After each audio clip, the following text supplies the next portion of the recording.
Hello everyone, Daniel here from the Next Issue Podcast. On today's video, I'll be doing a comic review for Doom #1. This is a new book from Marvel Comics. Let's talk about the creative team before we get into this book. We have a story so we have a plot by Sanford Green and Jonathan Hickman, with art by Sanford Green, script by Jonathan Hickman, Rachel Rosenberg with Sanford Green on colors, and letters by Joe Caramagna. You'll also see a few variant covers towards the end of the video. Stay tuned for that. So, this book, I have been waiting for months now since it was announced. The combination of both Sanford Green and Jonathan Hickman writing Doom, just I found that really, really appealing. Now, this is a one shot, is a one and done story, and I think it's very much worth the pickup. Let me give you a quick synopsis before we get into it. In the near future, Doom alone must save the Marvel Universe. Legendary creator Jonathan Hickman and Sanford Green send Doctor Doom on a journey unlike any he has ever undertaken. With Valeria Richards at his side, Doom goes on a quest to harness more power than any human ever has wielded before in order to try to stop Galactus from bringing death to the universe. That's it. I feel like Galactus versus Doom, that's all you should really want to know. So that's two big check marks for me, right? Fantastic creative team, just a great divide, like just a great story. That a promise of a very interesting tale. I think although I haven't read much Fantastic Four, one of the relationships that I appreciate the most in comics is Doctor Doom and Valeria. I think Doom being godfather and slash uncle, like he Valeria calls him Uncle Doom. Um, to like the one of the kids from his like arch rival, Reed Richards. It's so weird and funny, very soap opera-ish, right? So I really just kind of really live for that. Valeria is also a really great character. I think the team here wrote her very well. She's smart, she's courageous, and she's really out to take.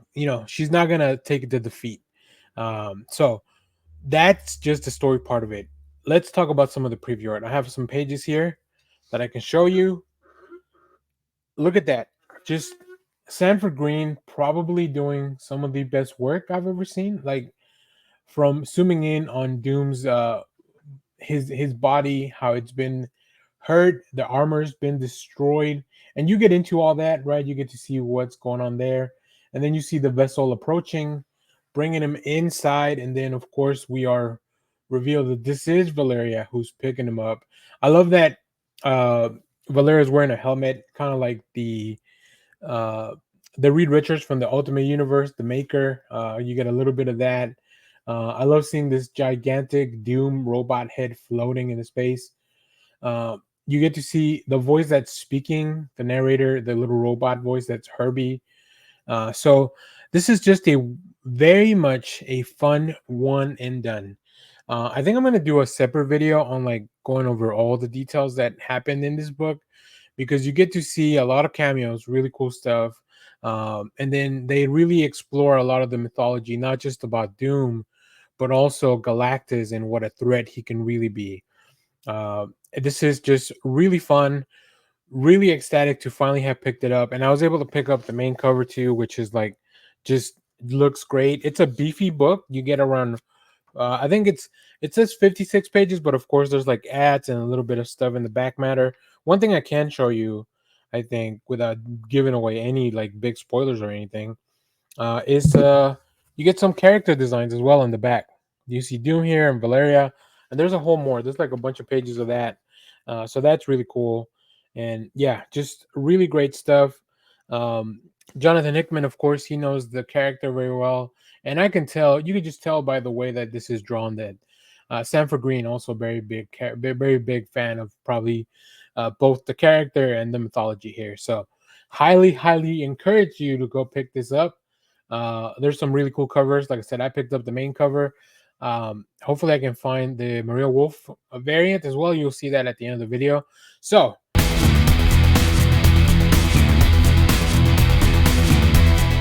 hello everyone, Daniel here from the Next Issue Podcast. On today's video, I'll be going over another Blood Hunt tie-in. In this case, we're going to be talking about the Amazing Spider-Man Blood Hunt #1. This is a new book from Marvel Comics. Let's take a look at the creative team before we get into all this. We have writer Justina Ireland with pencils by Marcelo Ferreira, inks by Roberto Poggi, colors by Rachel Rosenberg, and letters by Corey Petit. Uh, this is a blood hunt tie-in. So if you haven't read the main blood hunt issue, I would recommend you do so, only because you kind of want to know what you're getting into as far as like what's going on in the world at the time. Why is Spider-Man running? It's all really really interesting stuff. I will say, and this book is kind of spinning directly out of Spider-Man, Amazing Spider-Man 49, to kind of follow Spidey through the blood hunt event. I was not really big on the Spider-Man 49 issue, but I think this one kind of brought me back in. So I don't think I've ever read anything by Justina Ireland. So that's also very interesting. Very good grasp of the character. I really, really enjoyed that. So let me give you a quick synopsis here.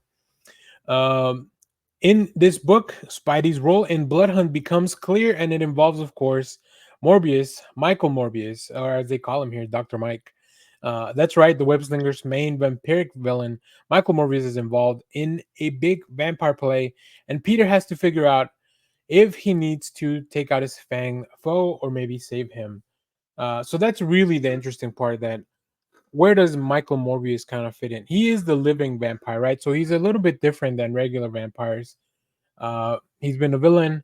He's been an anti-hero. Currently, I don't even know. Like the last thing I read from Morbius was probably something, the story that Vita Ayala wrote a little while back, probably a lot while back. That's been a minute. But it's gonna be interesting. I think Spidey gets teamed up with a really fun pairing here, and like the mission that has to happen. So let's go take a look at some of the preview art, and I'll talk a little bit more about the synopsis here. So as you can see here, Blood Hunt has happened. The sun has gone out, and now Spider-Man is just trying to keep New Yorkers safe from the vampires until he meets the lizard. The lizard comes in. I really love this middle page of the lizard just kind of coming in. And then I love how the color of the lizard changes depending on, like, he's in an alley, so it looks more cool tones, darker. But then as they go back into not so much the light, but like a more lit area, right? His color changes a little bit. Like that's a lot of attention to detail, because you could just really, like keep the same color. And then of course enter Misty Knight, who's actually working with the lizard. The lizard is actually helping out Misty Knight because looks like Colleen has been kidnapped along with Dr. Morbius, or as they call him here, Dr. Mike. Um, so that's what Spider-Man's role is going to be. Morbius was developing a cure for vampires, and now both Misty Knight and Spider-Man and maybe the lizard have to go find them, help them. But of course, this is just kind of like the entry point. Like there's some really, after you get to the last page of the book, there's a little bit more, almost like an after credit scene for the first episode, which is insane that that's even a thing that you can do in comics. But I really love it. So make sure to read all the way to the back, so you can get a glimpse into what's going on with Morbius and Colleen. So really enjoy this. Definitely, this is not what I would call something that is essential reading for Blood Hunt, but I will recommend it as something fun you should read for Blood Hunt. So I'll do my whole breakdown of like Blood Hunt tie-ins and all that. So stay tuned to the channel for that. Hello, everyone. Dan here from the Next Issue Podcast. On today's video, I'll be doing a review for Ultimate X-Men #3. This is a new book for Marvel Comics, continuing along with the X-Men line, with the Ultimate line. So let's talk about this issue. But before that, let's get into the creative team. This is written and drawn by Peach Momoko, adapted by Zach Davidson. So really, it's a localization and translation of the book. Letters by Travis Lanham. Beautiful cover by Peach Momoko, but we'll see some more towards the end of the book. But let's get into this book because, man, oh man, this Ultimate line has been superb. I'm enjoying everything that we're reading. There's only 3 series, right? We have this, we have Black Panther, and we also have the Ultimate Spider-Man. But this is great. Peach Momoko has taken a chunk of the Marvel universe and just kind of shaped it in like her unique style, her unique storytelling ways, very much influenced. I can just feel it by manga. Really, there's a very there's a lack of overwhelming dialogue, which is really interesting.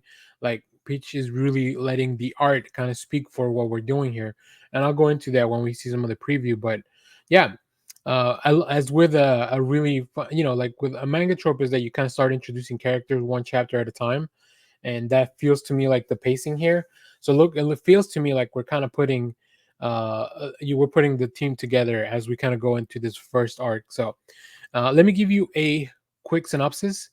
In this issue, the mysterious Maystorm revealed. Maystorm's origin: Mei Igarashi was a regular girl until she discovered her unusual abilities, and her hair changed from brown to white, and how she came to idolize the mysterious freedom fighter in Africa who also harnesses the power of storm. So that's another great thing because I was very confused as to why there would be two characters that would have storm-like powers, but that's kind of addressed here. So I'm really glad that editorial's doing the work of like making sure things make sense even within this new world, right? Let's take a look at some of the preview art here. As you can see, very simple, just very simple drawings, but it looks. I love the fluidity here as we see, and because of the tint, you can tell that this is a memory just based on the tone, right? The lack of backgrounds. That's how you would remember something. You wouldn't remember all the details as to everything that's going on around you. And then, of course, in the third page, they do give you a little quick heads up, like, "Hey, this is 2 years, 2 years later."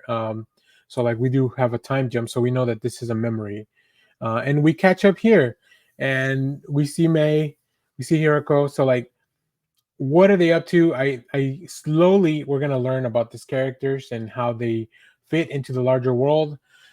Now the next page, well, I guess I'll take a let's take a step back before I go. I do want to show one more page, but it is a little bit spoilery, but it really jumped out at me. So if you haven't read the book, feel free to jump off. Highly recommend this issue.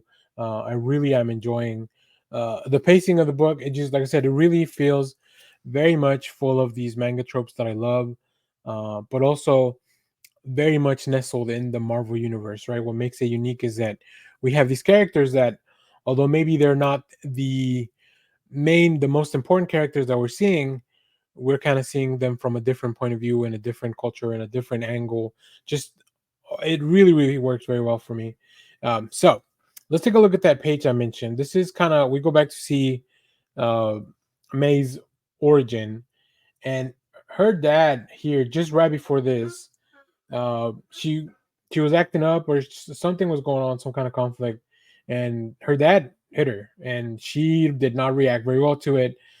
Probably unlocking. This is probably the moment where her mutant powers first unlock, and I just really love the page. The like just even the onomatopoeia of like the loud noise going on. The way that the painting doesn't really end at the edges, right? Uh, just really cool. I can see why you would sign this page itself. Uh, so it's really interesting. Sometimes when you see signatures on like a double spread like that, you can tell that the artist is really proud of how that came out, and or they really want to mark the importance of a page like that. So really, really cool. So highly, highly recommend you check this book out. I can't wait to see where this goes. This ends really introducing a few more characters. You'll see some in the variant cover that I'll show at the end. You probably figure out who I'm talking about.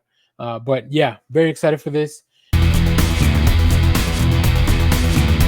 Hello, everyone. Daniel here from the Next Issue Podcast. On today's video, I'll be doing a review for Aliens Alien Black, White, and Blood #4.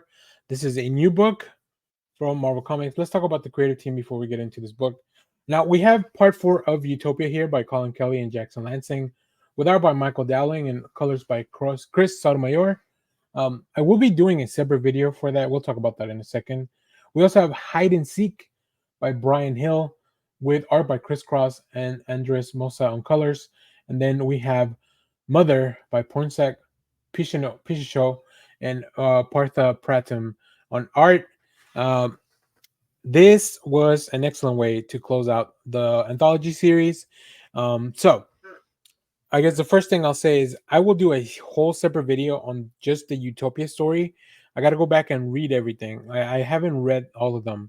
I was waiting for this to come out, but I wanted to do at least a review so we can preview that Utopia Part 4 along with also talk about the other two stories. So I'll do a separate video just for Utopia Parts 1 through 4. But in this issue, we have, uh, like I mentioned, Utopia reaches its final generation, the worst of human nature on full display. We also have Brian Hill's "A Man Will Do Anything" to provide a safe home for his daughter, and Waylon Yutani is here to help in very big quotes. And then, of course, Pornsak Pishisho, the Eisner and Harvey Award winner, brings horror chops to the Alien universe. More will be revealed. Alien, Black, White, and Blood is a must-have for any Alien fan. Um, I definitely agree. I think this series has been just so much fun, expanding on some aspects of the alien mythology that maybe had been unexplored before, timelines, locations, and you can take this all as everything is canon, or this all could be like just disconnected and not having to do anything. So, um, let's talk about. Let me show you some preview art for the first story. This is the Unity story or the Utopia story. As you can see, it's fantastic. It looks beautiful. Michael Dowling just doing some amazing work. Now, let's talk about the second story, Hide and Seek. Uh, this man pretty much had to sell his soul to Wayland Yutani to ensure that his daughter was healthy. But what kind of hell is he going through? I just really love this. Really feels like very much a sci-fi horror. Really captures the feeling of the alien movie as this individual has to hide all his crew's gone, and also how far will Wayland Yutani, how do they value a life of of somebody that has come into their service, of course, uh, with the term crew expendable running around in the alien universe. You can probably tell that it's not very high. So great. And then we have it's just a very small story, so I didn't want to pull too many preview pages because that would feel like that would give too much away. But the last story is some of the most horrifying stuff I've ever seen in the alien world. Just from the facial expressions, the personification of Mother, uh, the lighting, the coloring, of course, with the restriction of the three colors that we are only used to. So this really works on so many levels, and I think it's fantastic. So highly recommend you check out this fourth installment of the series. What a fantastic way to close out. I hope they bring this back. Maybe this is something Marvel could do on a yearly basis, because these stories are really good. They're really fun. So a few quick things before we close out.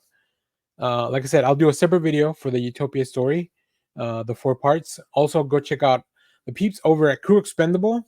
That's an alien focused podcast, which I was on recently, talking about the Wolverine versus Predator issue number 2.